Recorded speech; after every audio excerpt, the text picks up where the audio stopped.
today we are talking about pumpkins and squash. So obviously this is just information for next year, or we will talk a little bit about storage and cooking pumpkins towards the end, but most of this is about pumpkin care and squash. So this will be informative for next growing season. And I am Erin Harper, an extension educator for local food systems and small farms. Obviously, this is a picture of my mom and I mean, I guess it's not obvious that it was my mom, but it's me, obviously, with my mom. And this is from this year out at Negangard Pumpkin Patch, just outside of Philo, Illinois. Okay.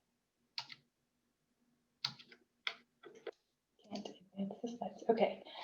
So today we are talking about the Cucurbidaceae family. We'll focus mostly on cucurbitas. So this is our top section with squash, pumpkin, zucchini, and gourds. This family also includes cucumbers, watermelons, loofah, and that bottom group that is inedible we will not talk about. And we also won't really touch on loofahs, though here in central Illinois, you can grow loofah. Some years it'll make it and some it won't, but we have a local community garden that grows it every year. It's a big money maker for them in their little farm stand to have locally grown loofah. So it is possible to grow here. I have never grown it personally, but I do know that they have great success with it. But we won't really touch on that today. Though most of the things we'll talk about, because these are all in the same family, this information generally applies to all squashes, pumpkins, gourds, anything like that.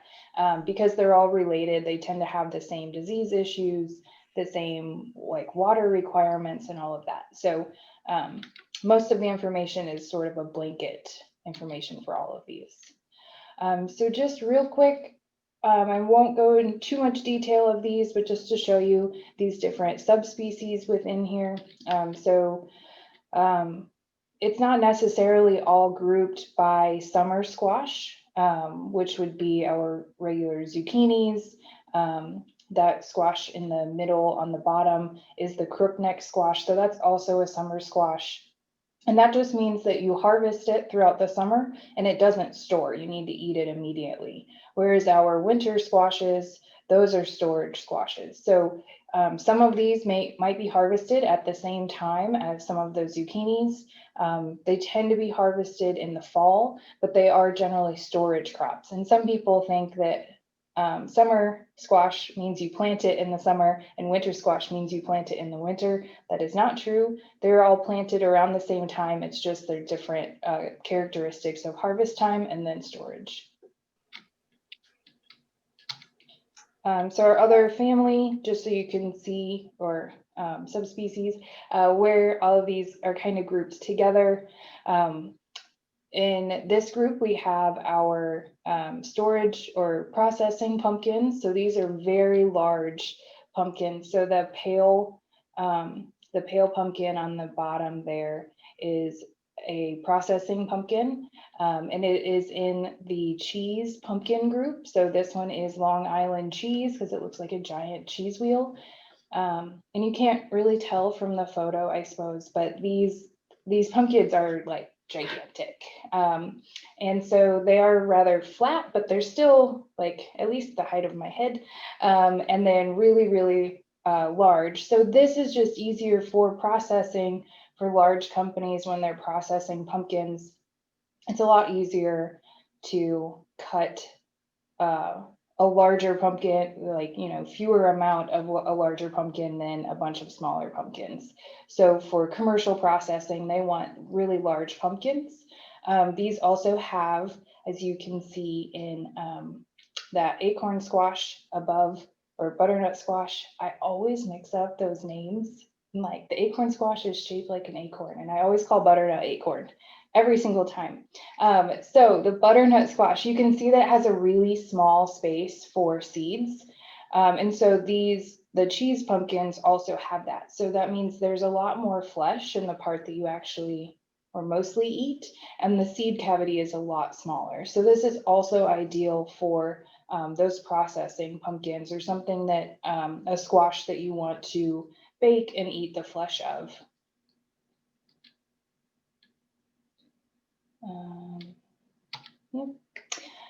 And then we have another group, and so these I used all traditional names, other than the turban squash, which is often called Turk's turban. But a lot of pumpkins originated here in the Americas, so they all have very traditional Native American names. So most of the pumpkins and squash that we that have, I don't know, newer names, I guess, they are either related to a lot of these traditional pumpkins, or they are basically the same thing. They've just now been cultivated by a seed company or a different family-owned farm for so long. There's a certain number of years you have to grow your own seed, and then you can rename it. But a lot of these are still available through like Native American tribes will sell seeds. So you can get a lot of these from Native American tribes. So within this category of pumpkins, this grouping, we may have pumpkins that are more relatable, like that you've heard of more often. I just chose to present a lot of these original names for the pumpkins in this group. But this tends to be the group that has our really, really large show pumpkins for the largest pumpkin in the world competition. And the picture there in the top right is from a few years ago now, I think maybe 2017. It could even be older than that. But the pumpkin seeds from the winning pumpkin for the largest pumpkin tend to be quite expensive. In the hundreds of dollars per seed. So you have to be really serious about trying to grow a giant pumpkin if you want to participate in that competition. And the keys there, which we'll talk a little bit more about when we talk about disease and stuff, is trimming your pumpkin plant so that it is only producing one pumpkin. So most plants will produce several pumpkins. And we want to make sure that the plant is putting all of its energy into that one to get the largest pumpkin possible. You generally also want to fertilize it. Lifting the pumpkin off of the ground so it doesn't rot on the ground is helpful, especially for these large ones. And then if you need to move it, it's already sitting on a pallet and you can just pick it up with a forklift and move it. Giving it shade, as this bottom left-hand photo is showing. And then there are some photos online. If you search for the largest pumpkin, people have like fans set up in their field to keep good airflow around it and stuff like that. So it could be a fun project some year, but it probably doesn't produce the best tasting pumpkin. So if you really want it for eating, not what I would suggest. Okay, and then our other group, more of the decorative gourds that you normally see. These are all still edible. They just tend to be smaller.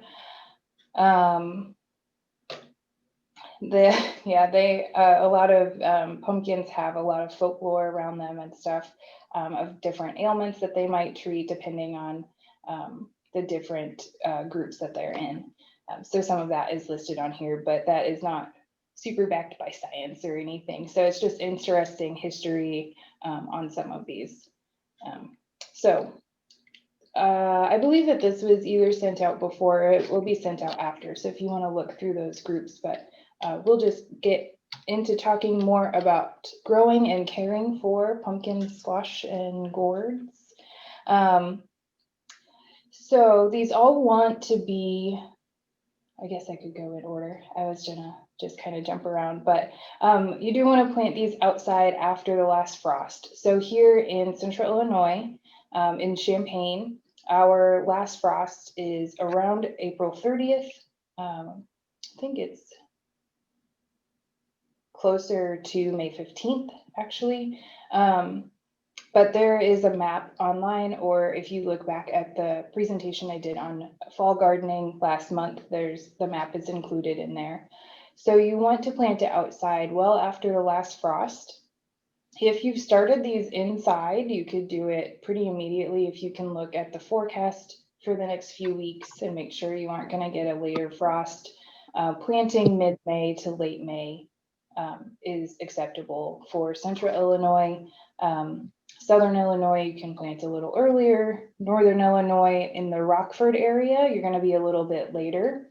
But Chicago land tends to be pretty similar to Central Illinois because of that lake effect.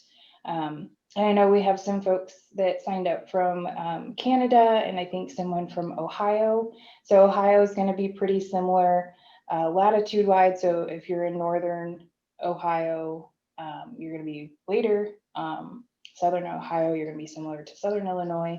Depends also on, you have sort of some mountains probably over there. So depending on where you are, just pay attention to that last frost date, and you can look that up online. So these are very susceptible to frost, so just make sure that you're good on temperature. You want to start your transplants in peat pots, or any pot that can be planted and will break down in the soil. So you can also use the cardboard egg cartons or something like that. People have also been using the toilet paper rolls, and then you can put like a tissue paper or a coffee filter around the bottom to hold in the soil. But if that's going to break down or allow the plant to grow through it, that's something you want to use, because the roots don't like to be messed with. So if you grow it in a plastic reusable container that you have to remove the plant from before you put it in the ground, you could stunt it or potentially kill the plant. Though stunting it will only stunt it back to as if you had just planted a seed in the ground. So depends on how serious you are about really wanting stuff really quickly. They will survive you pulling them out of their container and planting them, but again, it'll just kind of slow down their growth, and it'll be a few more weeks before you'll get food off of them. And you want to start them about 3 weeks before you're going to plant them. And then thin using scissors instead of pulling. Normally, if you would plant 3 or 4 seeds into one 1 or 2 inch container to start this inside, you would then need to pull the extra plants out after they've all sprouted about a week in. In this case, you want to just cut those off, again, because we want to minimize root disturbance. So if you pull the other additional plants out, you're going to disturb the roots of the one that stays in there. So we just want to pinch those off with your fingernails or use scissors to cut those, so that there's just one per cell before you plant them. And then plant outside using row cover. So we do this to keep a lot of our insect pests away. So when we are planting, and we'll talk about them in detail in a moment, but around the time that you are planting a lot of your cucumbers, pumpkins, watermelon, we have at least one pest for the cucumber family or cucurbita family. So we want to make sure that we keep everything protected as it's being planted. Unless you're planting cucumbers really late, we lose that insect pressure around mid-July. So there's a big window there from mid-May to mid-July when you're planting a lot of these things. We have at least one, sometimes 2 pretty heavy insect pressures for these plants. You obviously would then need to remove the row cover when the plants start to flower so that they can be pollinated. So there are some cucumber plants that don't have to be pollinated. So if you are only looking at growing cucumbers and you know that you've had incredible cucumber beetle pressure in the past and that your plants aren't going to make it, you could buy those plants that don't need to be pollinated. And that should be indicated on the seed packet, in the catalog, or on the website from wherever you're purchasing your seeds. But that only applies to cucumbers. To my knowledge, there are not any pumpkin plants or squash plants that also applies to. So right now, just cucumbers. And then succession plantings, we do recommend that. because the plants are probably going to die. And at least for cucumbers, the plants only produce for 3 or 4 weeks before they kind of are out of steam. So if you want fresh cucumbers throughout the season, you would want to continually be starting those inside and then planting them outside. Because these are susceptible to that transplant shock that I mentioned when you're doing the transplant, even if you grow them in peat pots or a biodegradable pot of some sort, they can still have a little bit of transplant shock. So as you get later into the season, you can plant cucumbers specifically by seed outside if you're doing this succession planting. And especially once it gets warm enough, but you really want to provide some cover for it. So if your little tiny plant is just coming up and it's only 2 weeks old and it doesn't have any protection and you have insect pressure, that plant just doesn't have a chance. So we want to, that's part of why we start these plants inside, is so they're already growing, and it just gives them more of a chance. If they are larger, they have more of a root system to pull up water and nutrients to help repair any damages that are happening to their leaves from the insects. So you can plant by seed, but you want to use some protection. Oh yeah, and if you are just growing in a pot, if you don't have space to plant in the ground, just start it in the pot that it's going to grow in. Normally we start transplants so they're in a smaller container so you aren't wasting water, or if you give too much water, if your pot is too big for your plant generally, and you water that pot, it has spaces where the water will sit and the plant isn't taking that up. So it's more susceptible to molds and mildew. And in this case, that is still true and still applicable, but because again, these plants don't like to have their roots messed with, it's worth the risk to just start your plant in that pot. Be really mindful about watering right around where the plant is growing when it's really young, a little bit of water a couple times a day so that it has the plant can take up the water as soon as it's in there. And then once the plant is larger and really growing, then hopefully you picked the right size pot at that point and you can water regularly. Someone did ask in the questions submitted beforehand about benefits of hilling or not hilling. And that really depends on your soil. So these don't want to have a ton of moisture around them. So planting on a hill means that that water will run away. If you are just sort of hilling like you would for sweet potatoes in like a 2 to 3 foot circle and creating a little mound and planting on top, I do know traditionally a lot of people do that. A lot of the folks who have community gardens in this area that we work with still insist on doing that. But other than creating a little bit more surface area, so more planting space, that doesn't really have a benefit, because as your plants vine and grow, they're going to grow down into that space that now all of the water is running. So you're actually potentially creating more of a moisture issue. Does that make sense? I don't normally ask for questions in the middle, but from here we're going to talk specifically about insects and then diseases, and then like cooking and storage and stuff. So if there's any specific questions about this, I would like to invite you to ask those now, and then put those in the chat.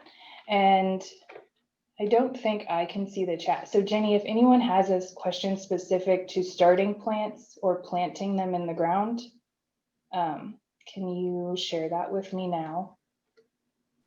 Yes, I am not seeing any questions in the chat box right now from anybody on that topic. Okay, well, we'll keep going, but if you come up with something, still put it in the chat and we'll address them at the end. I just felt like that was a lot of information, so I just wanted to make sure before we moved on. Okay.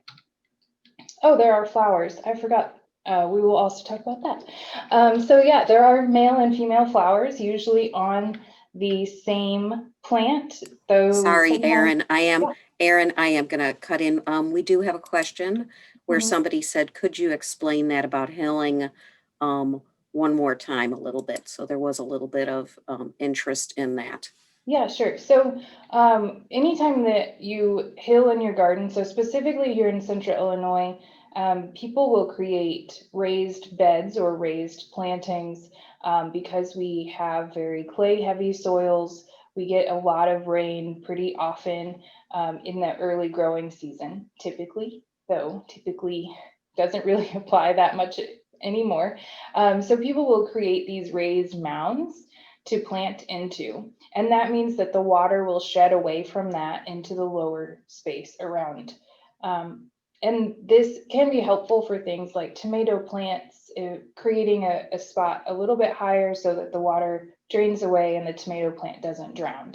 But in this case, because these plants are all vining plants, as they grow, your fruit will end up in that sort of drainage space that you've just created, and that will cause the fruit to rot more quickly than it normally would if you were just planting on a flat surface.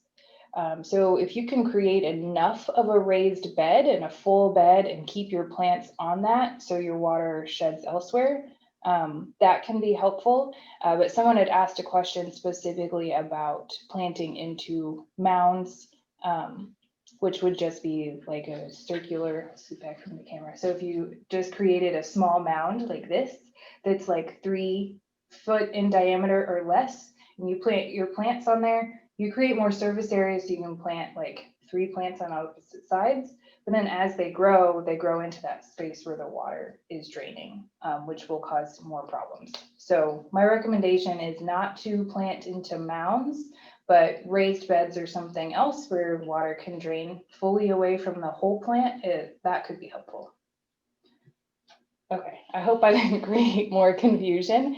If you still have questions about it, you can ask at the end and I can try to explain it in another way. Because yeah, sometimes I talk in loops, I think. So just let me know if you still have questions about that. So with the flowers, we do have male and female flowers, usually on the same plant. There are some cucumber plants that have more female flowers than male flowers, which is beneficial because then you get more cucumbers. So some of them have equal amounts, some have more female than male, and some of them don't need to be pollinated, so they are the self-pollinating ones. So then they would have one type of flower. So if you have a regular plant for most of the other squashes, pumpkins, stuff like that, you will have these male and female flowers. You can identify them in the mornings when they're open. So you don't want to really be messing with them too much to pull them apart. So you have to get to them early in the morning when they're open. This is when the bees will be visiting them. So be careful as long as you don't disturb them too much. The bees are interested in the pollen, not in you, so you should be okay. But you can harvest these and eat the flowers. So my recommendation is always to take some of the male flowers, make sure that you leave enough so that the females still have a male to pollinate them, but you can harvest some of those male flowers to eat those. So just, you could think about that when you're picking out your varieties, specifically of cucumbers or squash. If you want to also harvest some of those flowers, then you want to get those plants that have an equal number of male to female flowers. So you can harvest some of the male, leave half of them to pollinate those females. If you get the ones that have more female flowers and just a couple male flowers, you can't really harvest any of them. You need to retain all of those for pollen. So that's just something to think about if you're interested in eating the flowers. Otherwise, this doesn't really matter. Just let them grow and be happy. They should, if you have pollinators in your garden, then you should be okay. Yeah. Okay, and then pruning and trellising. Someone asked about growing in small spaces. So this is going to be very important for that. We won't watch this YouTube video, but it is there, and it is not an extension produced YouTube video, but it shows the plants really well. I feel like he describes everything as I would describe it. There are a couple of videos from Utah Extension of pruning tomato plants specifically. It's basically the same concept. And even in this YouTube link, he uses a tomato plant first to explain and then goes back and shows how to prune on a cucumber plant.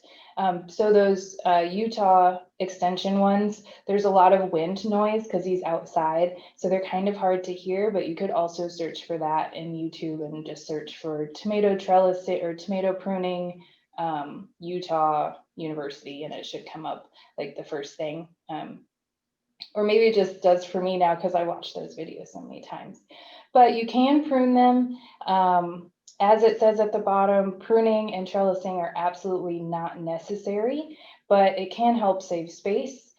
It could save nutrients if you are growing in pots or in raised beds or even just in soil that doesn't have very good nutrients, so you're providing fertilizer. If you are pruning off some of the lower leaves or diseased leaves and stuff like that, your plant isn't going to need as many nutrients. So this can save you money if you are fertilizing a lot because your plants need more of that. You can kind of take off some of those leaves, and then the plant will need a little bit less nitrogen than it otherwise would.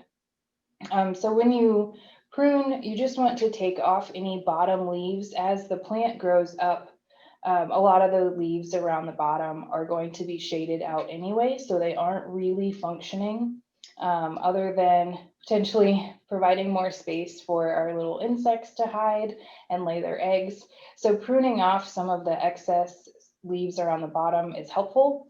And then, as I mentioned before with the giant pumpkins, pruning off some of the fruits can also help you get larger fruits for the ones that do remain. So yeah, I would encourage you to watch some of those videos on pruning. Watching a video is going to be much easier than me trying to explain it verbally. So then we will just look at some of these trellising systems. So you can trellis them straight up, as the top left photo is kind of showing. And then for things like pumpkins, watermelon, and our larger squashes, you will need to create a hammock or something to hold on to that fruit as it gets larger. The arched system on the bottom left-hand photo can be really good for some of those long neck squashes that have sort of the bulb at the bottom and then a long skinny neck, or even for our cucumbers. So an English cucumber, the way in the grocery store, they're always perfect and straight and long. And when you grow them at home, they're like curly cues, and you're like, how do they do that? They grow it out of trellis and it hangs down, and gravity helps keep it growing straight down. So for those long neck squashes, or for our English cucumbers, growing them on a trellis system that puts them over the top so they're hanging down, or any trellis system, obviously gravity is still going to pull them downward. But that can create a really cool visual in your garden too, if they're hanging through sort of a walkway. Just watch your head. And so for some of those are going to be light enough that they don't need support. So the English cucumbers can support themselves hanging on a trellis, or your smaller salad cucumbers or something like that. So lots of different trellis systems, and some of them even using the row cover, set your trellis over the top. And then as it gets large enough or starts to flower, you can just tear that open and help guide it up your trellis system. And then you should be good to go. So yeah, I would encourage you to watch some pruning videos. It's an easy YouTube rabbit hole to fall down, so be careful, don't get stuck in there for hours. But you could prune so many different vegetable plants and really create a lot of space. If you're pruning stuff off of the bottom, that just gives you more space to plant salad greens or carrots or something else kind of along with it and do more companion planting. Okay, common pests. So our top two photos are the vine borers. So that is the larva and then the adult. As it says here, just kind of watching for them and then removing them completely removing any plants that have been affected. The vine borers like the larger hollow stems. So if you're growing something with a smaller stem, like a butternut squash or the cucumbers, these aren't going to be as big of a problem. For our larger pumpkins or larger, I mean, even like zucchinis tend to have a large hollow stem. So that's something to look for if the seed packets or the catalog are talking anything about the stem. Try to pick ones that have a tighter closed stem so that there isn't as nice of a home for the vine borers. And at least organic wise, that is really the main suggestion for managing, is just sort of watching for them, removing any plants that have a sign that they've had a vine borer in them, and completely, destroying them, removing them from your property, throwing them away. You don't want to compost those in case they still have any anything left in them, I guess. And then we have our cucumber beetles, so they can be spotted or striped. Some of them do overwinter in this area, and then some of them migrate north. But they all tend to return into all of like Illinois, Indiana, Pennsylvania, Ohio. So we do have issues with both spotted and striped. They lay their eggs on the bottom side of the leaves, so it is obviously much easier to catch them when they are still in egg form. So look for these early summer. So in our, most of June region is when you want to look out for these. And yeah, either squashing the eggs by hand, removing the leaves, so that can help you choose which leaves to prune out if you decide to prune your cucumbers or your squash plants a little bit, looking for those and then removing those leaves or just squashing the eggs. And then for capturing the insects with soapy water, you can use soapy water and knock them into the soapy water, and then they can't climb out. Let them perish, and then you can just dump that anywhere as long as they are dead and you aren't just re-releasing them into your garden. Same thing for squash bugs. So those 3 photos on the bottom, they actually have one other life stage where they are more of a green color, but it's pretty similar to that middle photo. So squash bugs will start to appear in late spring, so the beginning part of June, and the spotted and the striped have slightly different timings. So they're only off by a couple of weeks, but it also depends on the weather and when the one migrates back to the area. So it can depend on the weather and where they migrated to, and the weather and where you are. So just sort of from the time you put the plants in the ground until mid-July, you need to be looking out for one or multiple of these insects. And again, with the squash bugs on the bottom, removing the eggs is obviously a lot easier as they start to hatch and they're in that middle form. And as the adults, you can do the same, knocking them into the soapy water. They move pretty quickly. They hide on the underside of the leaves, but they don't tend to be in the soil all that much, whereas the cucumber beetles will be in the soil. So if you have really healthy soils with a lot of ground beetles, and yeah, mostly ground beetles are going to eat the like larvae and the eggs and stuff like that. So cucumber beetles will also lay their eggs in the soil. So you want really healthy soils with insects living in there. So I personally don't recommend using anything to spray and kill these, because you're also going to be killing your beneficial insects.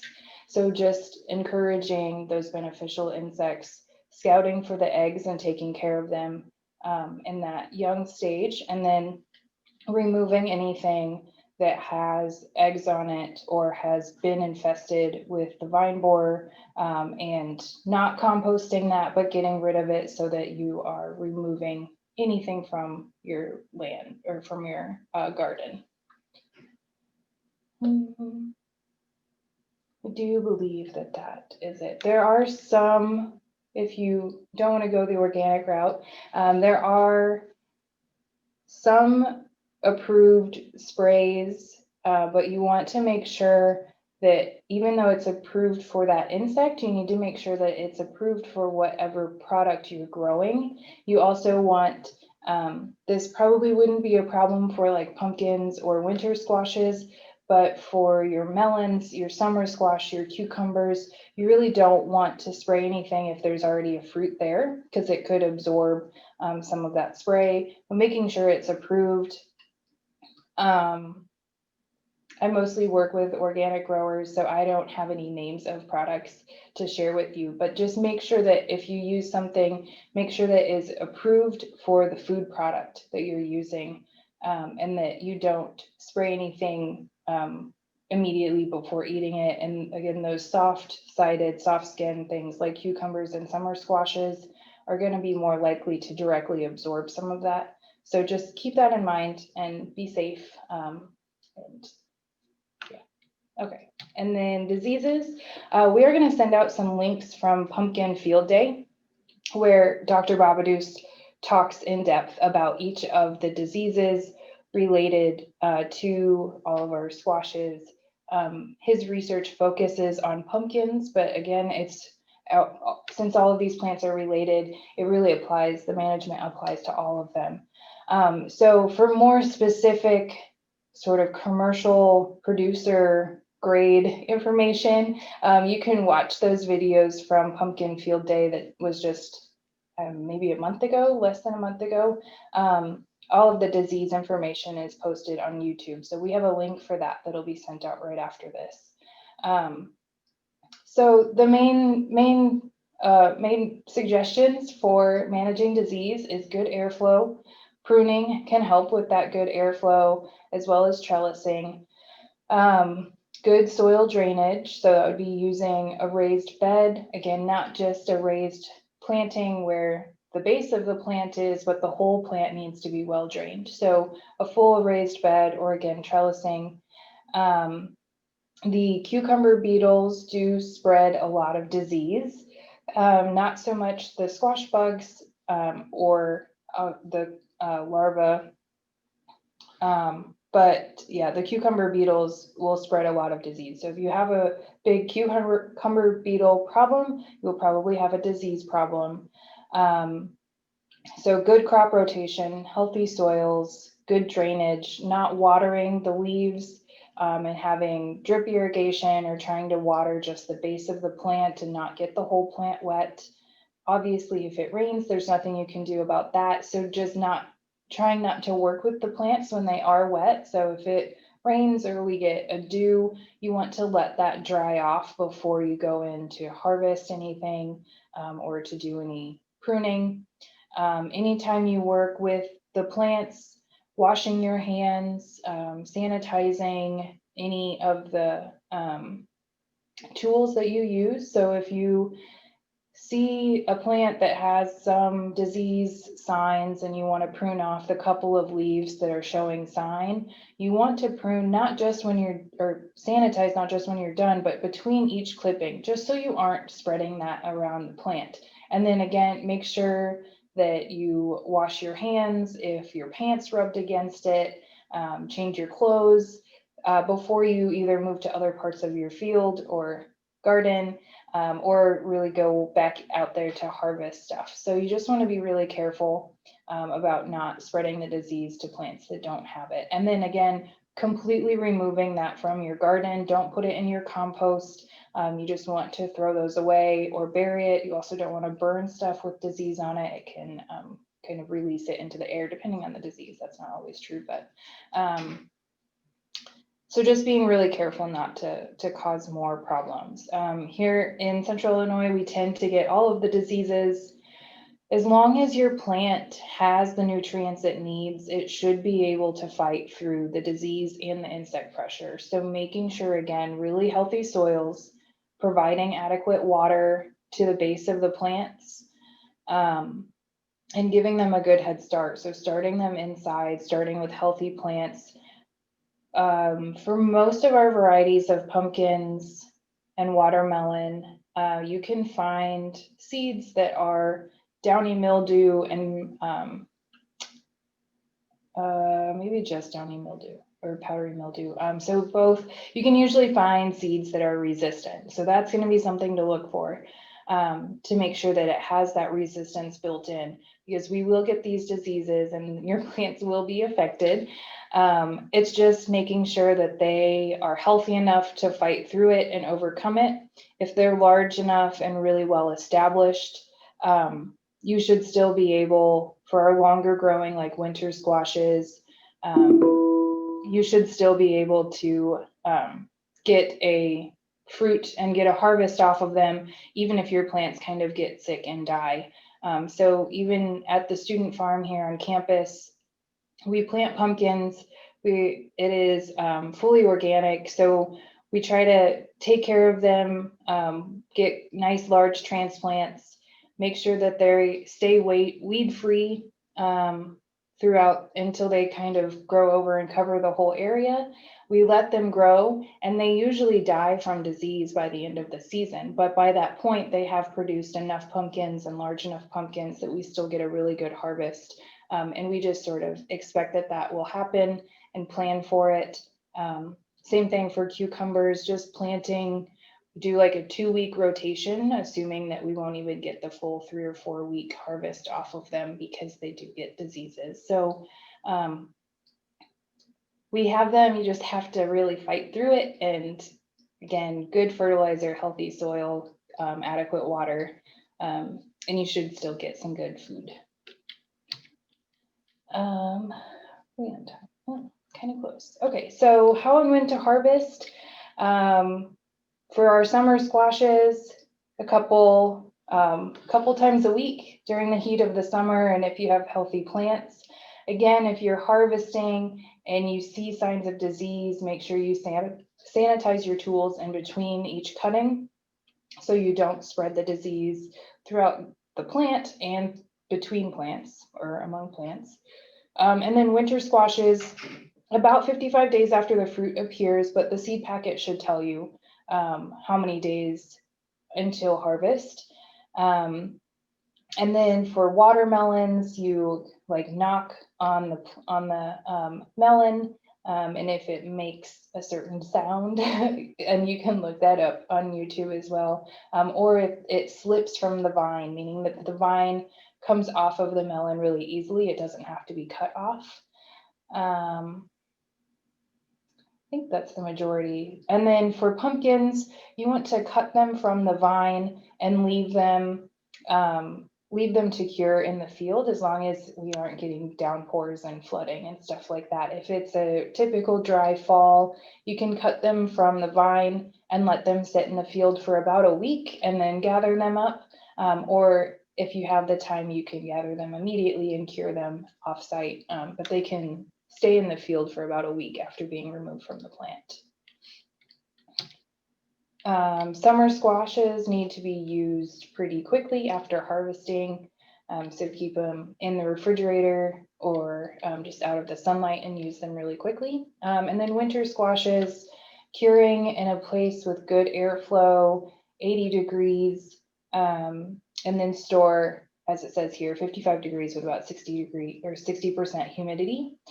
So a typical basement, a garage that's heated slightly or gets really good sunlight through some windows and maybe warms up, should also be okay. You want to make sure that things aren't touching one another, because then if one pumpkin or squash begins to rot, that will spread to others. You do want to rotate them, the pressure of wherever it's touching the surface is going to start to rot before anything else. So making sure to go through and rotate these things pretty frequently, making sure they aren't touching each other. And if anything does begin to rot, obviously removing that from your storage space. And I personally really want one of these cabinets pictured here on the left. I've been dreaming about it, and every year I'm like, I'm going to build one for myself. And then I get busy with farm season and it never happens. And then I don't know. So I still don't have one. And every time I give this presentation, I'm like, oh man, I really want one of those. So if anyone makes one and has plans for it, send them my way, because I would love to make one someday. Right now my situation is more like the bottom left-hand corner in the basement. It's dark and yeah, but it works. And then this is some folklore stuff. So since we only have 10 minutes, I really want to have time for questions. So I won't go into this, but we carve pumpkins because pumpkins are easier to carve and they are readily available in the Americas. So traditionally we carved turnips and potatoes.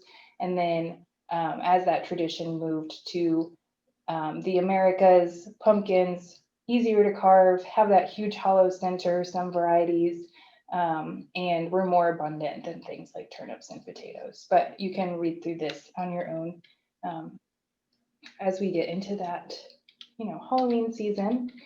And then here's some stuff on baking pumpkins, if you are interested in that, or let me exit from the poll. I hope I didn't exit for everyone and just for myself. So sorry if I messed that up, Jenny. And then baking pumpkins, this is, very typical, and then you can scoop this out and freeze them. And there's information on that also on the USDA website. And then roasted pumpkin seeds. A trick with this is to fill your bowl with water and not the bowl pictured on the top, in the top photo there. It's a little too full, but as you kind of scoop out those insides, if you throw that into water, the seeds will float and the other part will sink. Or maybe the other way. No, I think that's right. Yeah, the seeds will float. And then you don't have to sit there and pick all of the seeds out individually, like I made my partner here do last year. So yeah, be nice to those helping you. Use that trick and just fill it with water. But then here's some random pumpkin seed recipes. You can really throw anything on there and then keep them in an airtight jar and they'll last for a few weeks. We kept them much longer than that and kept eating them, but a couple weeks is probably more sufficient. So I will stop my screen share so we can have a few minutes for questions.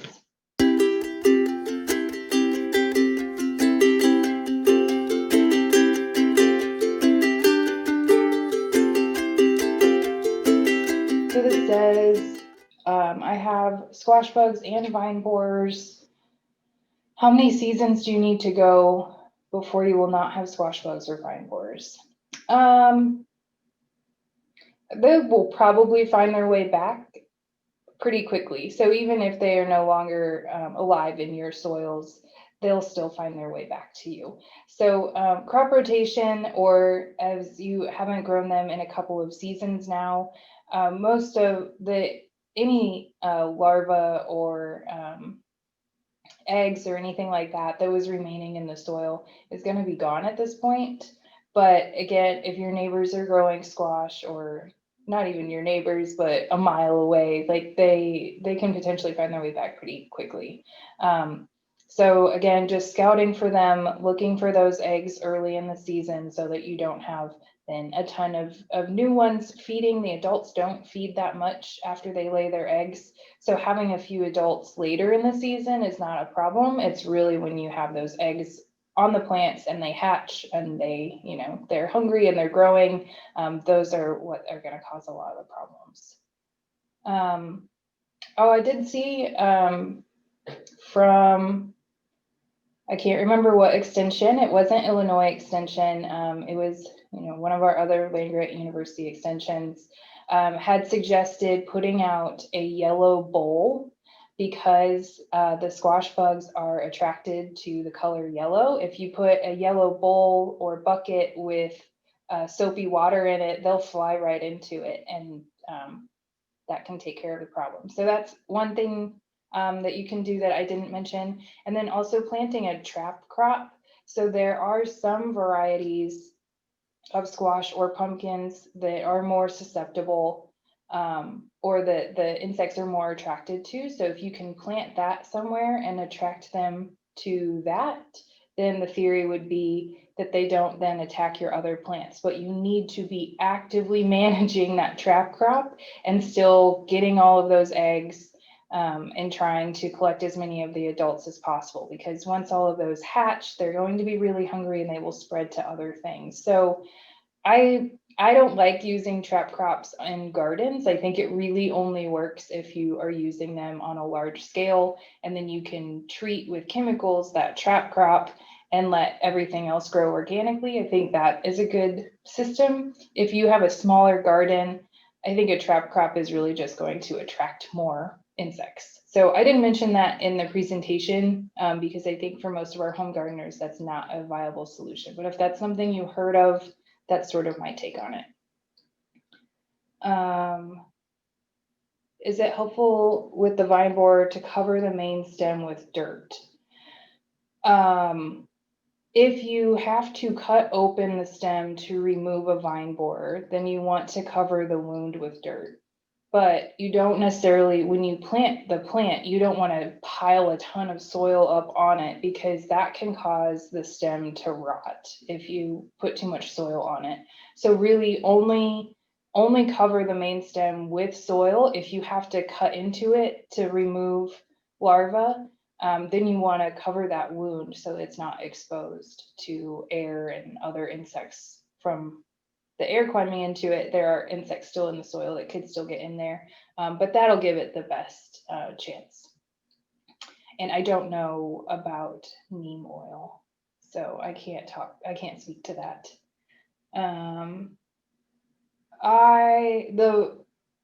Generally the vine, you're going to see the problem.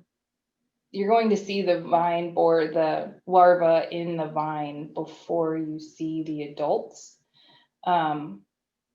So you just have to look out for them, and try to remove them from the plants towards the beginning of July, typically, depending on where you live. So for Central Illinois, the beginning of July. How do you dry out pumpkin seeds for next season? Oh, so you would just want to wash them, remove all of the gunk from them, and then obviously don't bake them because that will kill them. So you just want to, wash them, pat them dry, and let them sit out with good airflow, same as curing the actual pumpkins. You want to have good airflow, probably turn them over a couple of times, and then I would put them in a refrigerator or in a cool space so that they don't start trying to sprout or anything over the winter, but keeping them in a nice dark, cool space that is dry until you're ready to plant next season.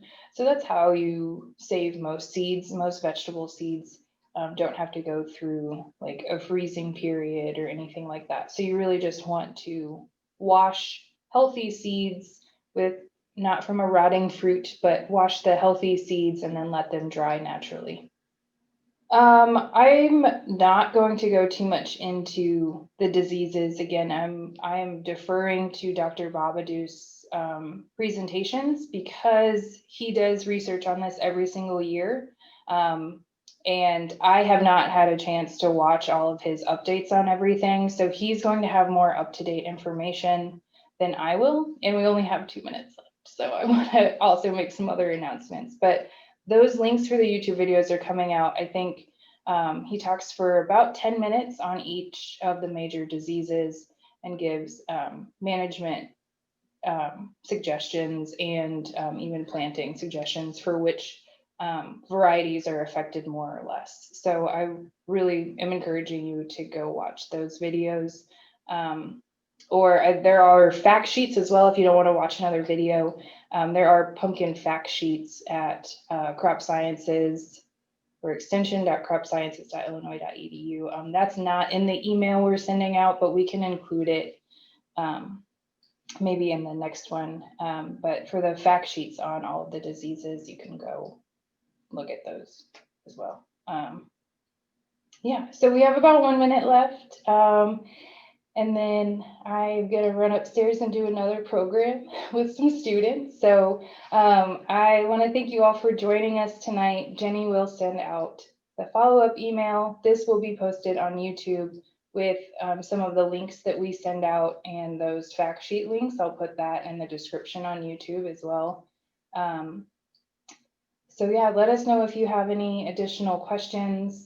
You can email those in, and thank you for filling out any of the survey questions. We really appreciate that, and that helps us make better programming for in the future. And if you save some pumpkins or make some seeds, you can send us photos. We like to see what everyone does. Or if you build that amazing storage container for any of the storage crops, send us pictures of that too. That'd be cool to see.